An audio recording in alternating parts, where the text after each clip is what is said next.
Hallo Reisefreunde! Wir sind wieder unterwegs. Heute ist der Donnerstag, der 7. oder 8. Ich schaue schnell nach. Der 7. Juni. Wir sind also wieder richtig live bei euch heute am Samstag. Und ja, wir sind am Meer. Aber noch nicht in unserem nächsten Reiseland, noch sitzen wir in Deutschland. Und Genau. zwar an der Nordsee. Genauer sind wir in Emmelsbühl, direkt an der Nordsee. Wir haben schon ganz viele Kilometer hinter uns, aber wir steigen erst heute mit den Vlogs wieder ein, weil heute geht ja eigentlich sozusagen die Reise weiter und die Reise ins nächste Land. Aber die letzten Tage, die hatten es schon noch so ein bisschen in sich, oder? Genau, wir waren zum Beispiel an der Abenteuer Allrad, nachdem wir ja endlich gestartet sind. Und da haben wir ganz viele Leute getroffen, viele Fans, viele andere Blogger. An dieser Stelle auf jeden Fall vielen lieben Dank an alle, die uns getroffen haben, die uns angesprochen haben. Das waren ja ganz schön viele. Es war wunderschön, euch zu treffen. Einfach super. Ja, und dann ging es hier an die Nordsee. Und da haben wir etwas gemacht, mit dem hätten wir so nicht gerechnet. Wir waren tatsächlich schwimmen, hier in der Nordsee. Und ich würde mal behaupten, das Wasser hier ist wärmer als im Bodensee. Also es ist wirklich richtig warm. Ja, die vergangenen Tage, es war schon einiges los, aber heute steigen wir mit den Vlogs wieder ein. Wir freuen uns sehr, dass es weitergeht. Ihr habt ja sicher alle mitbekommen, es wird die Abschiedstour von Karl. Wenn ihr das Video nicht gesehen habt, dann hier oben. Ja, auf irgendeiner Seite. Auf jeden Fall freuen wir uns, dass ihr alle mit dabei seid. Es geht wieder los und heute geht es ins 34. Land unserer Reise. Nach Dänemark. Ja, und erstmal schauen wir jetzt, ob wir noch irgendwo ein bisschen Gas bekommen. Füllen alle Vorräte noch auf, weil wir brauchen ja ganz schön viel Alkohol für diese Reise. Das soll ja ganz schön teuer sein. Nicht, weil wir so viel trinken, sondern weil wir so lange in Ländern sind, in denen es so teuer ist. Deshalb wollen wir natürlich auch ein bisschen was mitnehmen. Freie Grenzen haben wir uns informiert. Das ist mal mindestens bei Dänemark überhaupt kein Problem. Ja, und jetzt gehen wir los. Jetzt geht's los. Schön, seid ihr mit dabei. Los geht's.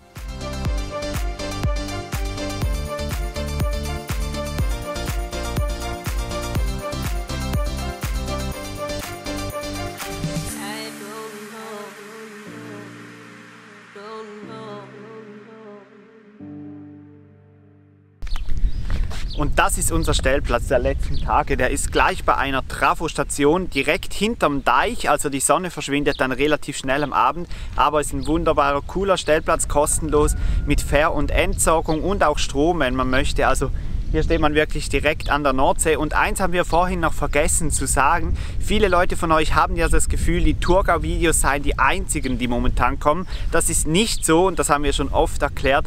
Die Thurgau-Videos, das ist die Nachspeise zu den 3 Videos, die so oder so aus Europa kommen. Also macht euch keine Sorgen. Heute startet ja wieder unsere Europatour mit euch zusammen und die wird auch genauso weitergehen. 3-mal die Woche plus das 4. Mal dann immer am Sonntag um 18 Uhr aus dem Thurgau. Und da möchten wir schon mal Danke sagen für die vielen Feedbacks, die in den letzten Tagen gekommen sind. Macht super viel Spaß. Aber ich würde sagen, jetzt gehen wir los. Und auch Toiletten hat es hier, also ist eigentlich für alles gesorgt und das Ganze kostenlos direkt in Emmelsbühl. Richtig cool.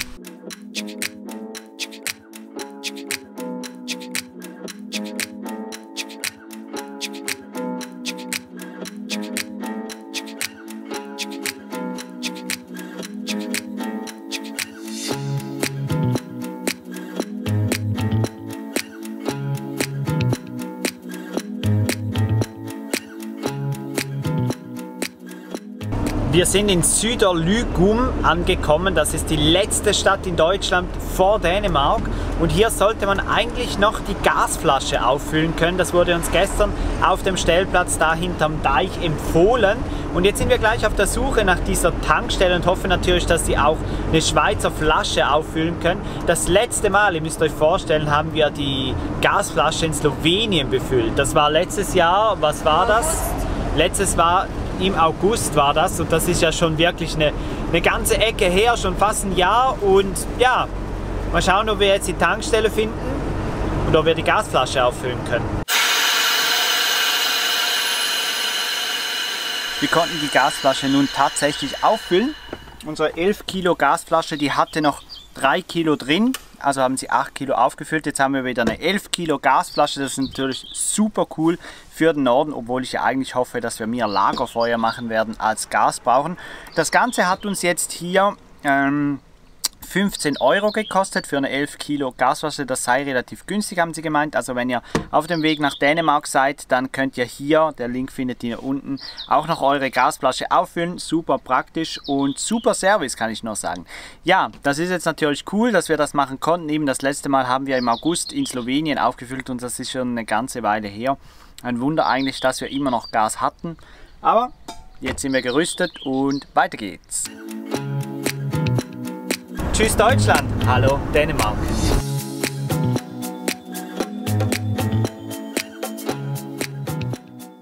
Und wir sind in Dänemark, Land Nummer 34. 34 Länder schon. Das können wir abklatschen. Als erstes müssen wir jetzt mal schauen, wohin es überhaupt geht, oder? Die Tipps haben wir eingetragen, aber jetzt müssen wir die Karte anschauen und uns definitiv für eine Route entscheiden. Das haben wir so ein bisschen vor uns hergedrückt und das machen wir jetzt. Auf jeden Fall schon mal vielen, vielen lieben Dank für die ganzen Tipps, die wir auf Facebook und Instagram und überall bekommen haben von euch. Wir müssen eigentlich uns gar nicht mehr groß anstrengen. Ihr habt uns da den Weg schon geebnet. Wenn ihr noch Tipps für Schweden, Norwegen oder Finnland habt, nicht für Dänemark, dann schreibt es unten in die Kommentare. Wir freuen uns über viele Tipps, aber wir planen jetzt erstmal ein bisschen.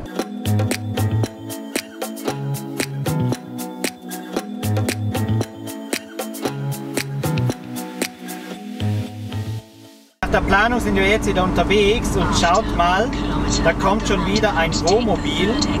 Ich habe aufgehört zu zählen bei 20, also irgendwie ist hier der Hauptdurchgang der Reisenden zwischen Deutschland und Dänemark. Wir sind ja gerade eben über die Grenze gefahren. Aber ist schon krass zu sehen, jetzt kommt dann gleich das nächste Gespann, wie viele Leute hier am 7. Juni, am Donnerstag, unterwegs sind. Wir sind ja wirklich gespannt, wie das dann im Norden aussieht. Wie viele Deutsche, wie viele Schweizer und wie viele Holländer, das wir antreffen werden. Das erste Ziel, das liegt jetzt schon mal in Sichtweite. Wir haben noch gut 14 Minuten, dann setzen wir den ersten Fuß auf dänischen Boden.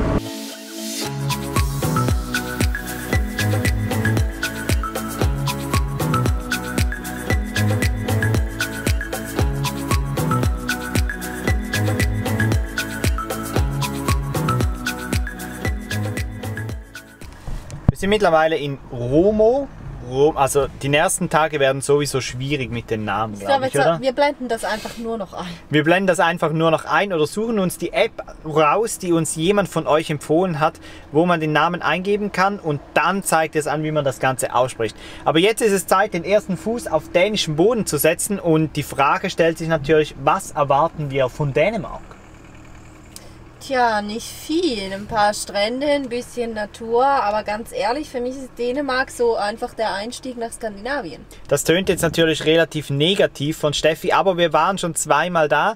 Einmal waren wir sogar schon am Strand und das war wirklich eine pure Enttäuschung. Einige von euch haben uns auch geschrieben, Dänemark trägt den Übernamen Ödland. Und wir sind jetzt natürlich super gespannt. Natürlich geben wir dem Land auch wieder eine Chance, so wie allen anderen auch.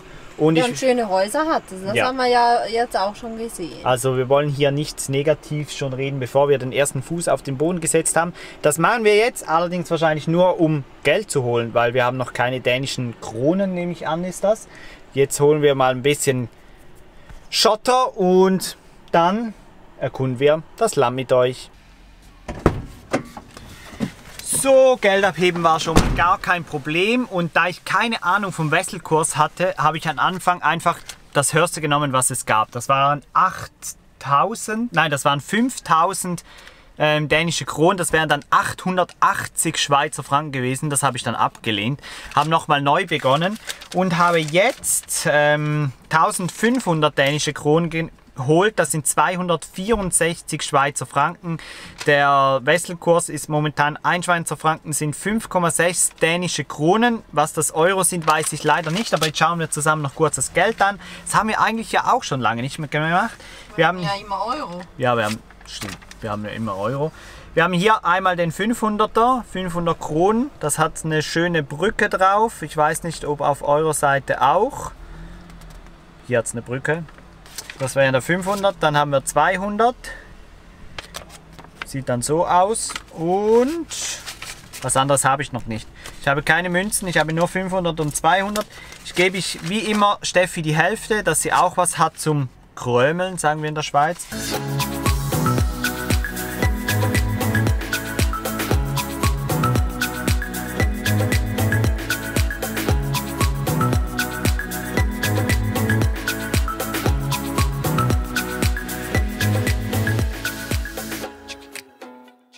bisschen weitergefahren und stehen jetzt hier auf einem kostenlosen Stellplatz in Ribe. Der Stellplatz ist eigentlich einfach ein großer Parkplatz mit halt ein bisschen breiteren Parkfeldern. Also es ist richtig eng. Ich weiß auch noch nicht, ob wir hier wirklich über Nacht bleiben wollen. Wobei der Ort an sich, der ist echt schön, so was wir vom Durchfahren schon gesehen haben, weil wir waren nur ganz kurz im Ort und haben uns Internet besorgt. Und als wir das Angebot gesehen haben, dachten wir ja schon so, okay, kann das wirklich der Wahrheit entsprechen? Aber das hat sich ja dann wirklich herausgestellt, dass das so korrekt ist. Fakt ist, wir haben jetzt 60 Gigabyte und 10 Stunden telefonieren hier im Land für 99 dänische Kronen. Wir schreiben das mal schnell unten hin, wie viel das in Schweizer Franken bzw. in Euro ist. Und dabei haben wir 4 Gigabyte EU-Roaming. Das ist natürlich jetzt nicht der Wahnsinn, aber es geht uns ja jetzt vor allem einmal um Dänemark. So, dann haben wir jetzt hier. Von solchen Sachen mache ich immer ganz gerne erstmal ein Foto. Weil da sind wichtige Daten drauf, wie zum Beispiel meine Telefonnummer, die ich jetzt neu habe. Und das kann man sich ja nicht in jedem Land wieder neu merken. Lebara heißt übrigens das Angebot, Lebara Mobile. Da hole ich mir jetzt die SIM-Karte raus. Die SIM-Karte, die kostet extra. Da haben wir nochmal 49 dänische Kronen bezahlt. Spannend. Wir melden uns wieder. Von hier, von diesem wunderschönen gemütlich Stellplatz. Kuscheligen Stellplatz. Da könnt ihr dann alle wieder schreiben, wir seien, was sagen sie jeweils? Kuschelcamper. Kuschelcamper, genau. Also das hier ist Kuschelcamping hoch 3. Ja, das ist schon fast Vorspiel. Okay, bis später. Wisst ihr, was viel spannender ist als diese Prepaid-Card? Dieses Fahrzeug hier drüben. Sowas kann es doch werden, oder? Das wäre echt ein geiler Ersatz für Karl. Ein bisschen zuverlässiger als ein Defender. Ein bisschen zuverlässiger als ein Defender, ein bisschen günstiger als ein Defender. Und sieht doch echt cool aus. Das müssen wir uns mal genau anschauen. Und dann erst noch ein Landsmann von uns. Es ist ein bisschen Zeit vergangen, seit wir uns das letzte Mal gemeldet haben. Der Chef hat ein kurzes Nickerchen gemacht und ich habe ein bisschen was gearbeitet. Es ist mittlerweile 6 Uhr abends, 18 Uhr, und kannst du mal kurz schauen, die Temperatur. 30 Grad. Das ist immer noch 30 Grad. Trotzdem machen wir uns jetzt auf in die Stadt, weil wir wollen ja noch ein bisschen was sehen, bevor alle Geschäfte schließen. Also stürzen wir uns in die Hitze. Ihr seht, wir stehen da immer noch zwischen diesen Wohnmobilen, aber wir werden auch hier stehen bleiben. Es ist fast die einzige Möglichkeit, die man hat. Hier in Dänemark ist ja überall verboten, aber hier soll es anscheinend möglich sein. Morgen werden wir dann früh losgehen zum Frühstück, aber jetzt auf in die Stadt.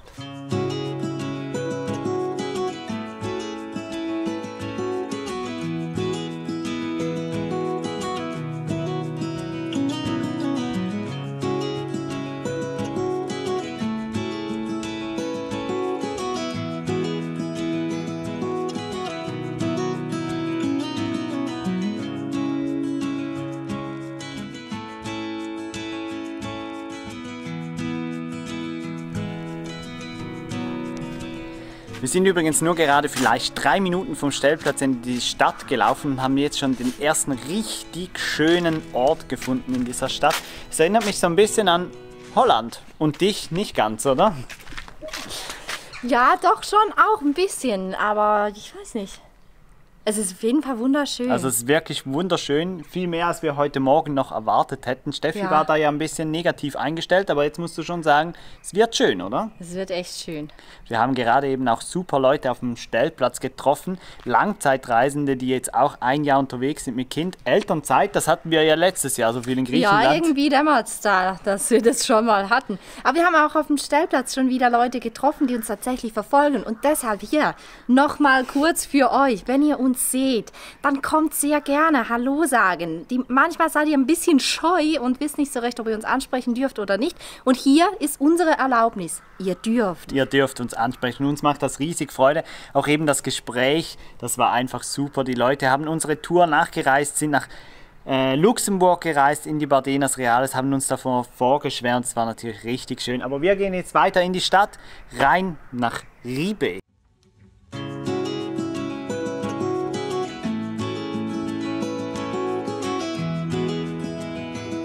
Und übrigens auch noch ein ganz spezieller Ort hier in Dänemark. Das ist nämlich der älteste Ort des Landes.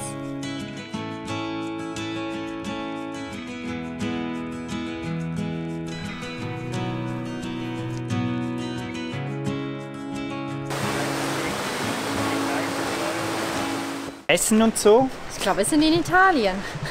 Es gibt mehr Pizza und Kebab als irgendwas anderes. Wir müssen mal noch rausfinden, was sie hier als... Hotdog ist das Stimmt, Nationalgericht. Hotdog ist das Nationalgericht. Aber das habe ich noch nirgends gesehen, außer in einem Kiosk.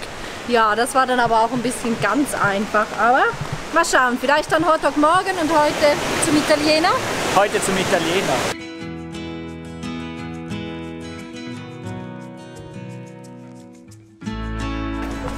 Vom Abendessen sprechen wir jetzt mal nicht, sondern lieber nur vom Dessert, weil das Abendessen, das war nix. Aber so ein Eis tut's auch, oder? Mit Schokoladenstreusel. Ich würde sagen, wir machen uns langsam auf, zurück zum... Was war das?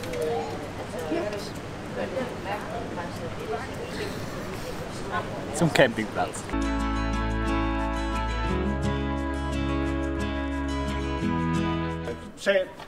Fra munkenes tid et gammelt kloster fra 1150 opført på samme tidspunkt som domkirke. Jetzt sind wir doch tatsächlich noch in der Nachtwächtertour gelandet und lauschen dem netten Herrn hier mal ein bisschen. Der sieht ja total cool aus, oder?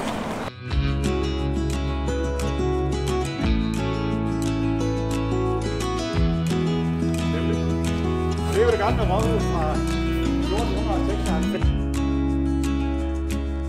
Ringekirke. Den er bygget i 1228, men den ser ikke helt lige kaldt mere.